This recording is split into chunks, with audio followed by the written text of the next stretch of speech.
All right, so let's start off with what is a secondary VA claim?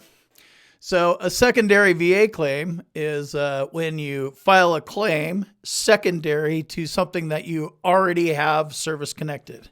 So if you have a disability that was caused or aggravated by your current service connected disability, you should file a claim.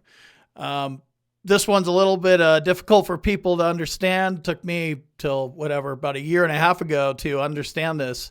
But this is the way to go. Secondary VA claims will set you free. So let's go into some examples.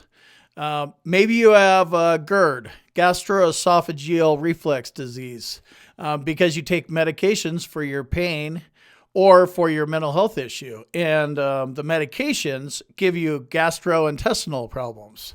So you wouldn't have these gastrointestinal problems if you weren't taking these meds that you were prescribed for your pain or for your mental health issue.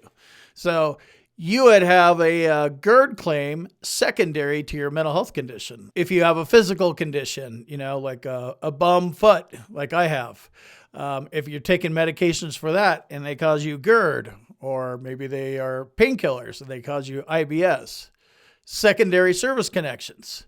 What's cool about these things is you don't need to do a direct service connection, meaning you don't need to file a claim from right now and point it directly back to your active duty service. Secondary service connections can be filed at any time, doesn't matter if it's 40 or 50 years, and they're easier to win because you just need to have a diagnosis and a nexus pointing to your active duty, already service connected item. So that's what a secondary service connection is, right? It's a condition that was caused by another service connected condition. It doesn't matter if you develop a new condition tomorrow. You might not even have a problem right now. You might have just got your butt to the doctor and started getting prescribed new meds. So you don't even know that what's down the road for you, what kind of side effects those are going to have on you. That's another thing. Pay attention to these side effects. When the VA prescribes you new meds, I would probably take a look at the meds and Google them or something like that and see potentially what side effects they could cause, and then kind of, keep your eyes open for that stuff, because if they do cause any of those conditions, it's right there on the bottle, right? It's a lot easier to say, hey, I never had a GERD before.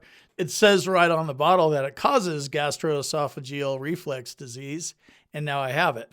Of course, you're going to need a diagnosis and a nexus for it. Nexus is really important in secondary service connection claims too.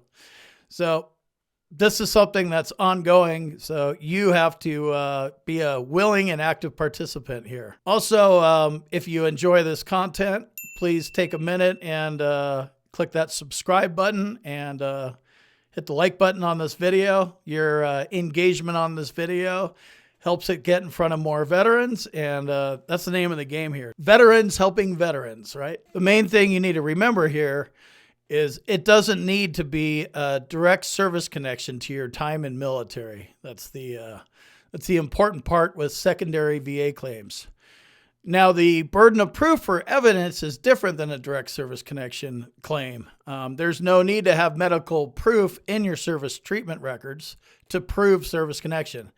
A lot of people don't know this, and this is a huge hang-up for people because why is stuff not in your service treatment records? Because you never complained about it, right? So with secondary VA claims, you don't have to have proof in your service treatment records.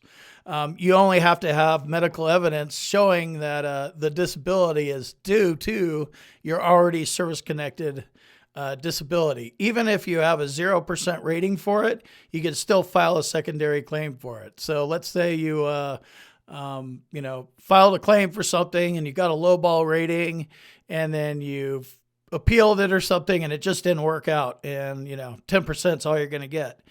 If that condition causes something else, you could lob in a 60% GERD claim, for example, secondary to your 10% little claim that you can't get to move. So when you file a secondary claim, you're going to go into va.gov and it's going to list your disabilities that are service-connected and not service-connected.